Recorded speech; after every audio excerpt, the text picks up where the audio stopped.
I think somebody's been spending a little too much time in the Speed Force. Here's your look at the McFarlane Toys DC Multiverse Flash War Impulse.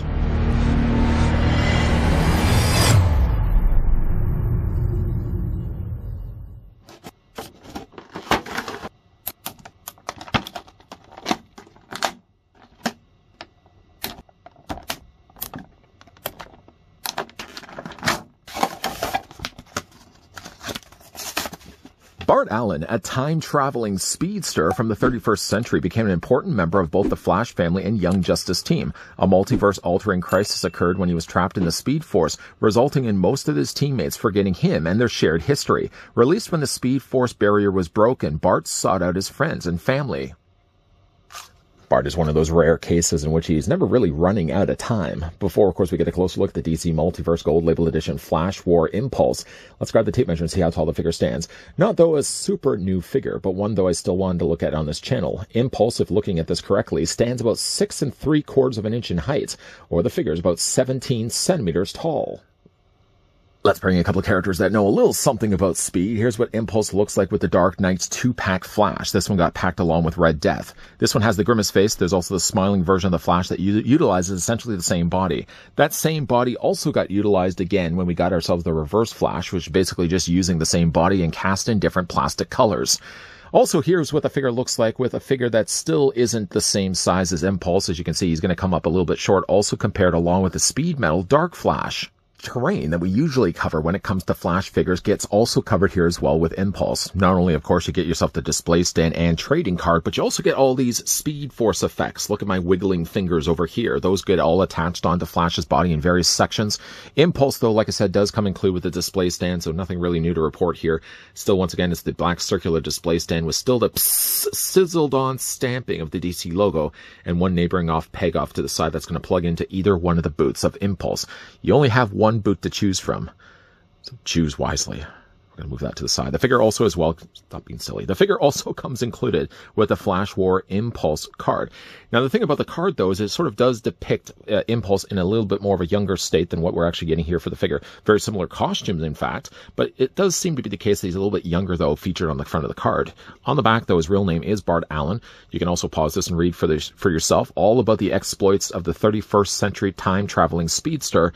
Happens to also be the same thing I read at the beginning of this review. I do, once again, like the idea that they're using source material rather than using figure photography. It seems to be something that they've just done away with altogether, and I'm glad they continue with that trend still with these cards. I'm going to move this card to the side. That's going to get packed inside with the rest of my trading cards. I've been kind of nicely collecting them inside my binder. Let's talk a little bit about the Speed Force effects now. The Speed Force effects, try to get that all out, actually comes in two sort of forms. One of these ones, which actually clip around the legs, and then he also comes with slightly smaller version that then clip around his arms. When you're looking at these, you kind of get an idea as to how these are supposed to fit. There is sort of more of a curved, contoured section that's supposed to be kind of parallel to the sides of his legs. Picking up the figure right now, you can take these, and basically all they are is just clamped pieces of plastic. See how they kind of wrap around and form like the letter C. These just clip around his legs. Now, you can either just slide them up the legs. You can also, the best place it seems to be, and even then it sits really loose, is kind of more in the thigh area. If you have them further down by the calves, then they sit really way too loose. And that doesn't seem to change at all, even when we're looking at this one. They're fine and good, I feel, for maybe larger scale figures, like maybe like the Flashes, like the Barry Allen, or I should say like the Barry Allen or Wally West Flash. But I find with maybe Impulse, with his legs being slightly leaner, they don't seem to fit as well. They kind of clip on there, but they don't seem to clip in a place that stay in place. And again, you can just put them really any which way that you want. You also have these ones, which again are slightly smaller, and then these just clip around his existing forearms. And they actually hold better really when you compare the two. These legs, again, they're way too wide, I feel, again, for how narrow of a calf that he has. Unless you maybe were to heat these, and maybe if you were to heat them, you probably could bring these a little bit more closer together, and hey, you never know, they might actually fit around his legs a little bit better than what they do right now. These, again, you could also really use for other Flash figures. I'm also kind of even considering using this with Black Adam, because Black Adam doesn't have a Speed Force working with him, but he certainly has electricity, and these might work really rather handy. Even these ones, really, I could clip around Black Adam's arms. Let's, for right now at least, move them off to the side. Getting, though, a closer look at Impulse. One thing I'll tell you right away is one thing I really like about the figure is the costume. I like the design of the costume. Maybe I don't like necessarily the way that they applied the paint. We're going to talk a lot more about that in a moment. First, though, let's get a closer look at his face. His face does look quite a lot like he does in the actual comics. I do really like the way they've actually given him kind of more see-through, translucent goggles. Something I really still wish they could really do with like the Blue Beetle. Blue Beetle, I think when we had a look at that figure, yeah, the Blue Beetle had kind of, I think, fully painted in eye goggles. I really would have preferred it. Instead, they could have done something similar to what we got here with Impulse. Impulse, at least the head sculpt is actually really good on this guy. He has a little bit of kind of blushing. You can kind of see it looks almost as if he's been put out on stage, and he starts to get a little shy. He's got redness around the cheeks, around the top of his nose, and around the top of his forehead as well. I don't know why it's placed there only, and all the rest of his face seems to be a little bit more pale. I like the coloring that they've done to the lips, but the use of the translucent plastic to evoke the coloring of the goggles in the comics, I really like the way they've done that, and I really would like to see them do that for future figures. Yeah, of course, he does have little lightning bolts there, also on the sides of his cowl. The hair this time around actually does stick out to the top, unlike Flash would have a fully enclosed cowl piece, just basically wrap over top of his existing hair. That's a really good-looking Flash, or a really good-looking Impulse, at least. Unfortunately, though, here's where the problem comes with this figure, is the fact that they give him like a two-tone coloring for this front stripe that he has down his chest, and then it splits down the middle, and it goes off to the sides of his legs. It is, in a way, kind of streaky, and I don't say that in no pun intended, because, of course, he's one that also, of course, follows the Speed Force. But I feel like his body, the way they've actually painted the red, it does come across messy in some areas. Like right here, it's supposed to come down, and of course, it's supposed to be a lightning bolt, so it's going to have already natural jagged points. But there's a few little areas, like right here, for example, I think that kind of went off the beaten path, and ended up being a little bit of a splotchy red mark that left behind right here. I think really it should be almost more seamless to the side, like they have it on this side. But just the one little area here, I've got a little bit of a paint bleed. Also, too, when you're looking at the darker red, the lighter red isn't as bad of a problem, but the darker red in some areas kind of looks like it's just streaky, like there wasn't enough of a brush stroke painted with it. Like at the areas right here, you can kind of see some of the lighter red kind of peeking its way through. There's a few little open areas where like the darker red hasn't been successfully painted. Almost like they really need to paint it a second time, because like the darker red at least, seems to be a lot more streakier. Of course, when you flip the figure around on the back, it's about really the same. The darker red in some areas, you can really see more of the lighter red kind of bleeding its way through. The paint is not some of the cleanest that I've seen on these figures, and it's really hard, of course, when you're taking already a figure that's got a white body, and then you have to kind of successfully paint something over top of it. There's always the risk that something's going to bleed. There's always the risk, of course, when you get to things like darker red like this, where obviously the paint just needs to be a little bit better than what it was. The other thing I also noticed about this figure when I took this guy to the packaging was that his gloves, I'm just going to move them up the way that I originally found them. They look like this, and I was going to comment that I wish that the gloves were a little closer to the actual hands, but it turns out you can take the top cuff of the glove, and you can actually slide it down. I've already done that already on this side, so you can actually have them a little bit closer to the hands the way that they really should be. The colors are pretty close. I mean, you got, again, like the darker red for the glove here, and then you got the lighter banding of the red here for the top of the glove. It matches fairly well the colors that they use for the front striping of his bodies. But again, I just wish that the paint was a little cleaner that they applied to the body itself. The white is pretty good, but you got to believe like the white is just cast in white plastic. It's really just all the red that they had to paint alone, and the red I feel kind of just... It makes the figure look a little, I don't want to say sloppy, but it certainly does make it look like he's a little unfinished. Down below, he does also have very similar to what he would have had for the gloves. He's got these little cool little parts that stick out the side straps. He's got it here on the gloves. He's also got down below here on the boots as well. And of course, it carries over the same color scheme of the lighter red here for the tops, darker red for the boots. And again, like all the same articulation point that you really come to expect. The only other thing I will say, though, about Impulse, it isn't so much the problem here with the elbows, because there's nothing really painted here. But when you get down to the knees, there's obviously a very divide here where you can notice that the coloring of the white plastic underneath kind of cuts right through what would be normally a seamless red all the way down. Even when you have the legs straight, for example, there are a few little areas like right here where you can kind of see it's no continuation of the red. So it's a shame that that had to be there. I mean, you could always have the legs completely straight, but for this guy to be one that always is running, why are you ever going to really have this guy in a straight pose? You're always going to probably want to pose him like this. And I kind of in a way wish that they could have used red pegs, put those on the inside. Red pegs would probably been a harder thing to do, because they would have had to then try to match the colors for the red here. That's probably one of the reasons why they just decided to paint the kneecap and leave it alone. For the figure's articulation, Starting first back with his head sculpt. His head is going to be on a ball joint like all the other DC Multiverse figures that we look at. With that, though, it allows Impulse to have a full head rotation. Now, also with this Flash, too, the head can look up pretty high. So again, if you want to have him kind of in a more running pose, the head looking up at least will allow him to see where he's going. The head can look down this far, and you can also rock it back and forth as well with a full head rotation. As for the arms, they do rotate all the way around. He has, once again, the little socket joint here. It doesn't necessarily give anything additionally when it comes to his articulation. It kind of more just conceals the fact that there's a hinge joint on the inside of his armpit. The figure does have a swivel in his bicep. He also possesses a double hinge on his elbow.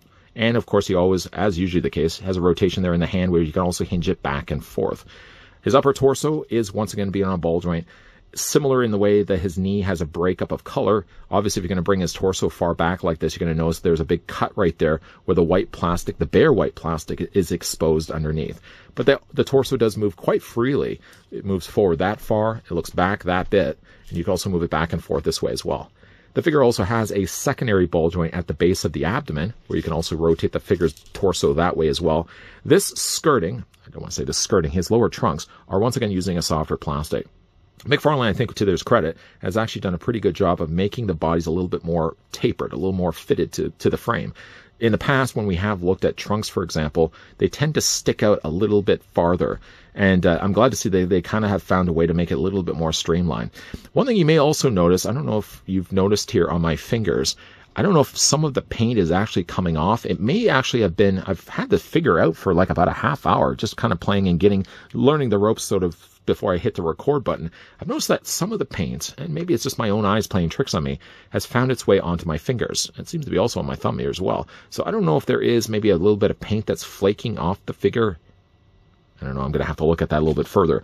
But the legs do split out. Once again, they're on ratcheted joints. You can take the legs and move them forward. You can move them back. There's a swivel at the top of the thigh. The figure does have a double hinge on the knee. There's, once again, the very bare plastic underneath that. And then, of course, the figure has, once again, the ankle pivot where it can move up and down this way. And you can rock it back and forth with some decent toe articulation as well. The thing about Bart, though, is, or Impulse if you prefer, he's a good-looking figure. He's got a really good head sculpt, but I feel like the paint is the thing that kind of makes the figure suffer a bit.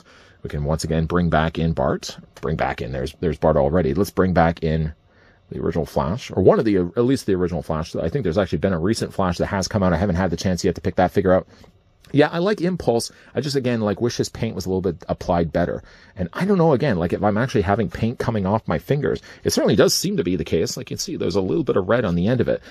I know it wasn't the case when I started hitting the record button. So maybe with the time of actually handling this figure, there may have actually been just a little bit of paint that's flaked off. Why can't I get Flash to stand here? Let's actually get him on his display stand. All this just to kind of show you guys the comparisons between the two figures, and I can't get really one Flash to stand properly. Get him on a display stand. There we go. The thing I like also about Impulse, again, is the head sculpt. I think using the translucent goggles is really a nice touch. I certainly would love to see that same approach been done when we looked at the Blue Beetle, because I think from what I remember, the Blue Beetle had more, again, fully painted goggles. They really should have gone the approach of what they did here with Impulse. It's a good-looking figure, good-looking head sculpt, just, again, kind of under-delivers a little bit the way they've actually painted him. Impulse is a very impressive figure with, unfortunately, very unimpressive paint. The problem that faces Impulse is really the same problem that faces every other figure that gets painted on certain parts. The moment you start to move hinges around, that you do notice the breakup of the paint. This is a hard thing for figure companies to really do, because it's not like they could use, for example, on Impulse, red pegs. If they use, say, red hinges on his knees, then you'd obviously notice it right away on the side of the figure's leg, so they couldn't have done that. Maybe they could have gone in, for example, and painted the part inside his torso, so hinging the torso back and kind of filling in those creased areas. So at least when you did move the torso back, like I've got here right now in final looks, you wouldn't even notice then the bare white plastic exposed underneath. Now, if that wasn't already a problem on its own, the problem with it also is the fact that the parts that we do get painted are a bit messy. You'll notice it even more, I've noticed, on the back of the figure's body than maybe on the front. I still think of some of it's come off onto my figures. Maybe right around the knee joints, for example. When I was moving the joints around, maybe some of the paint just came off on my hand that way. But you'll notice on the back, there's very obvious areas that have some streaking. There's some sections that have then bled onto the red that's outlined around it. And there's even areas where on the back of Impulse's body, at least on mine alone, there's also areas where you can see the white plastic still peeking its way out. So the paint isn't the cleanest on Impulse. If you can overlook that, though, being the fact that we don't really have a lot of impulses, as far as I know, this might even be the only impulse figure we've gotten from the DC Multiverse. I guess right away that makes him worth picking up, but the varying levels of QC problems may also be facing as well. Not so much, again, for the figure, but the way that the paint was actually on the figure. Let me know if you have picked up this figure for yourself, and if you have had any problems with the paint. Also, as well, if you guys are interested and would like to get this one for yourself, it's available as of right now in retail stores and online. If you guys enjoyed this video, want to hit with a like. If you guys are loving the content you guys are seeing, and you certainly would like to stick around for more, if you haven't already done so, of course, it makes no sense at all. If you have subscribed, it's not like you're very well going to be unsubscribing and then subscribing again. That's silly. That's nonsense. But if you are new here, this is the first time you've come across this channel, you like, hopefully, the content that you guys are seeing, and you want to see more content, yes, hit that subscribe button down below and turn on the bell notification. And of course, if you also want to play a little bit of catch up, popping up also at the very end of this video as well would be a playlist of other things I've looked at from DC Multiverse. As of course, as always, guys, thanks for watching. See you guys next time.